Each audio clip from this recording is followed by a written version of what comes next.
les amis, alors là tiens aujourd'hui je vais vous présenter la marran bleu cuivré. Bon, j'ai fait ça moi-même avec des croisements, voilà, je me suis amusé un peu. Elles sont super, les coqs sont assez gros. Le coloris j'aime bien. Alors après je sais même plus si ça existe parce que bon j'ai complètement lâché les clubs de race depuis bien longtemps. Bah de toute façon moi vous savez hein, je suis en autonomie. On a beaucoup de races donc voilà, on peut tourner avec ce qu'on a. On en fait beaucoup sur une année. Donc moi je ne rentre rien qui vient de l'extérieur pour éviter les maladies, les contaminations, voilà.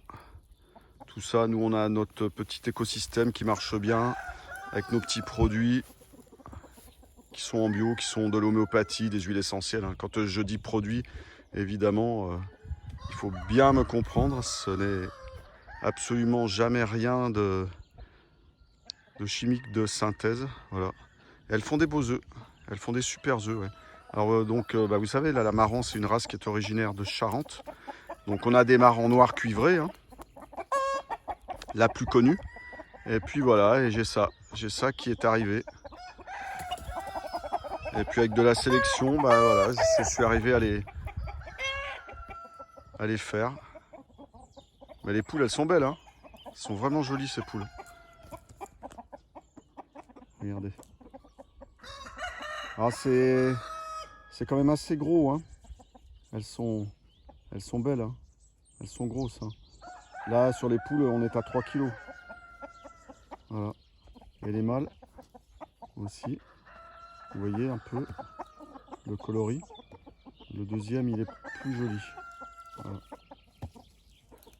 Donc c'est celui qui est à droite, hein. L'autre, c'est un grand combattant du Nord. Voilà. Super sympa. Je vais vous montrer les œufs, parce que normalement, je pense qu'il y en a.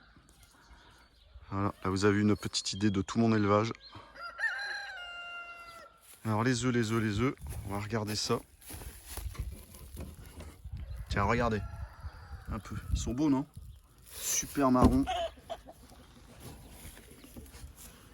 Elles me font des magnifiques œufs, celles-là. Puis alors vraiment gros, hein. Voilà. Je sais pas si vous voyez, mais là, celui de droite, là, qui est vers le pouce, il est magnifique, celui-là. Vraiment magnifique. Donc là, lorsque je les mets en incubation, bien évidemment, je ne les note pas, ceux-là, parce qu'on les reconnaît. Grâce des chameaux. Alors, les chameaux, c'est une race japonaise. Des combattants. Voilà, donc j'ai des coloris différents. Bon, là, je les ai mélangés. Un petit peu. Mais on peut voir, hein. Très élancé, très droit, très musclé. Ça ressemble un petit peu à des dinosaures, hein, là, vous trouvez pas?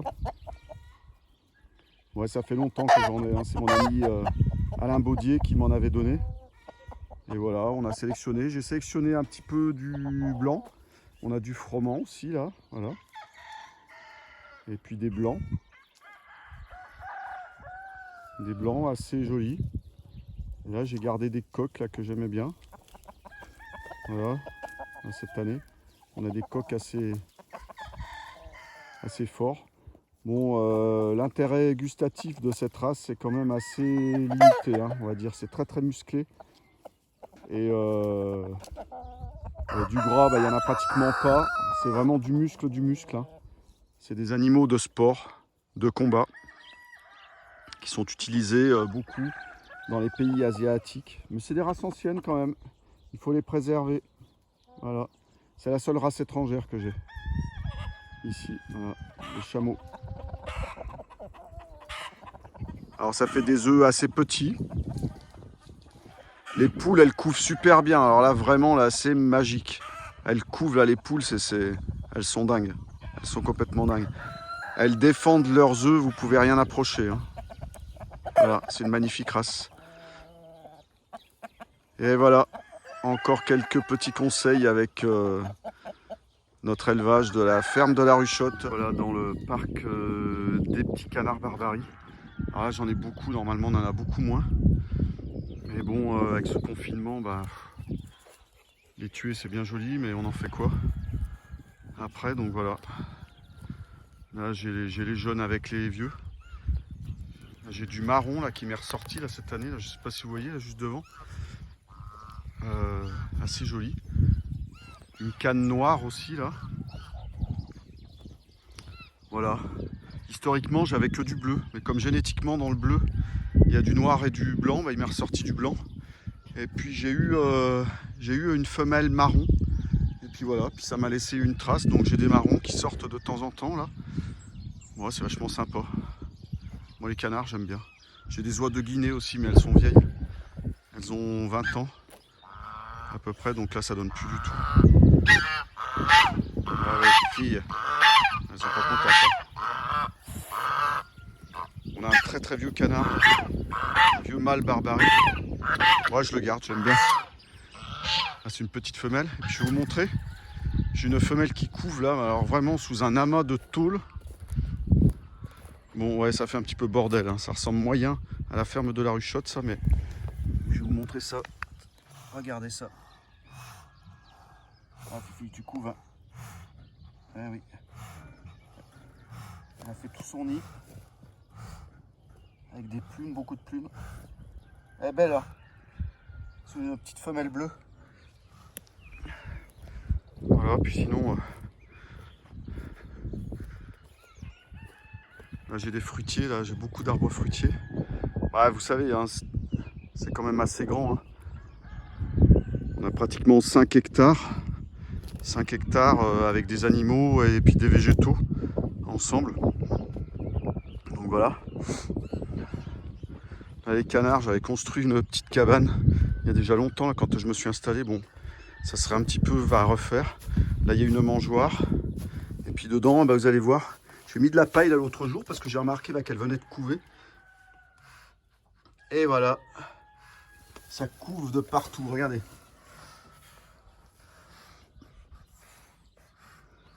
L'année dernière, j'ai eu une femelle qui en a fait 22.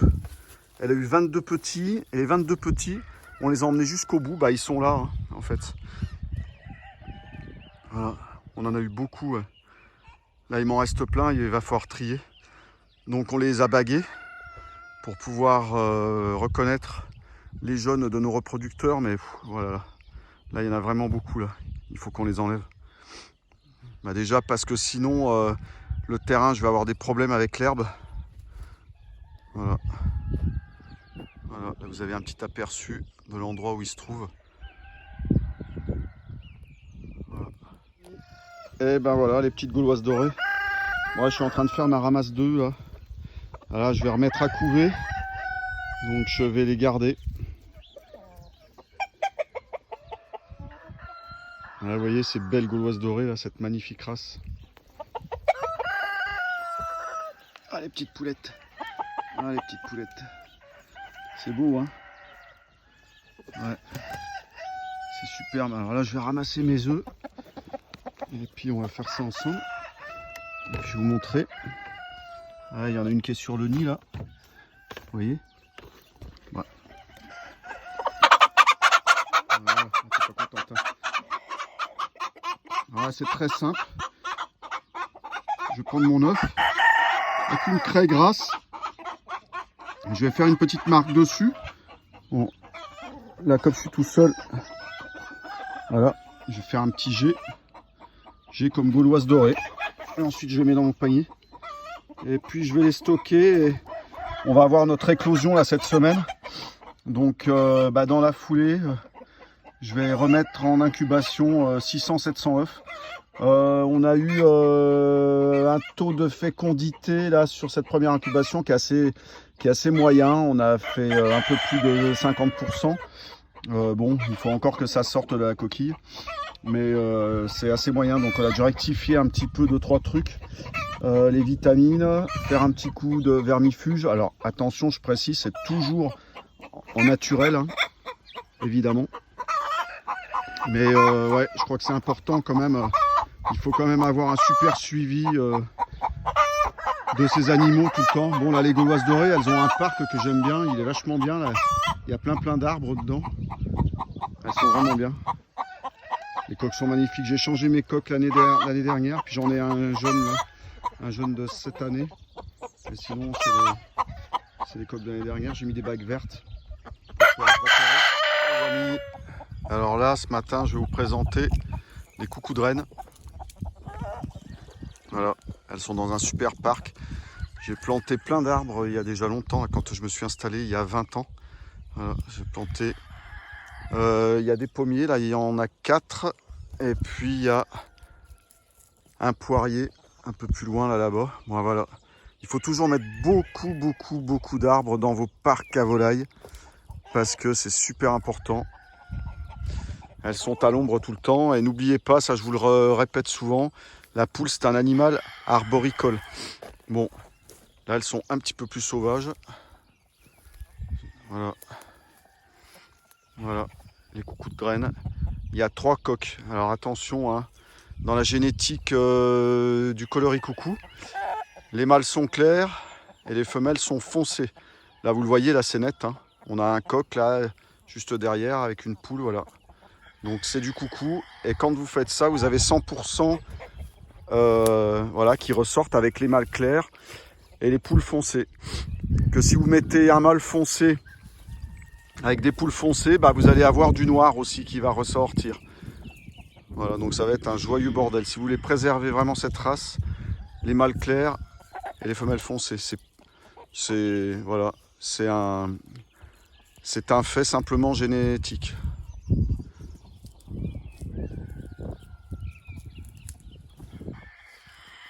On va aller regarder s'il y a quelques œufs. Ah bah. On a Pagou là qui se balade. Je sais pas, ouais, bah, qui doit en profiter pour bouffer 2-3 petites crottes. Hein. La spécialité des chiens. Alors. Allez, montre-moi toi si tu as pondu. Hein. Voilà, là, il y a quelques œufs. Alors là, depuis cette année, j'ai eu une apparition d'œufs légèrement marron. Alors je sais pas pourquoi. Donc pour l'instant, bah, on les met à part. Je sais pas d'où ça vient ça et d'où ça sort. À mon avis, je pense qu'il y a dû y avoir de la marron, un coq marron l'année dernière qui a dû se sauver et qui a dû féconder une poule. Et voilà, il est sorti des petits poussins moitié marrons et puis moitié coucou de reine. C'est pas grave, hein, on va les manger et puis les poules, on les triera là quand on aura le temps. Bah, alors vous voyez là, il y a les chiens là qui sont derrière, là, voilà, qui font le guet. Ah, ils sont pas contents.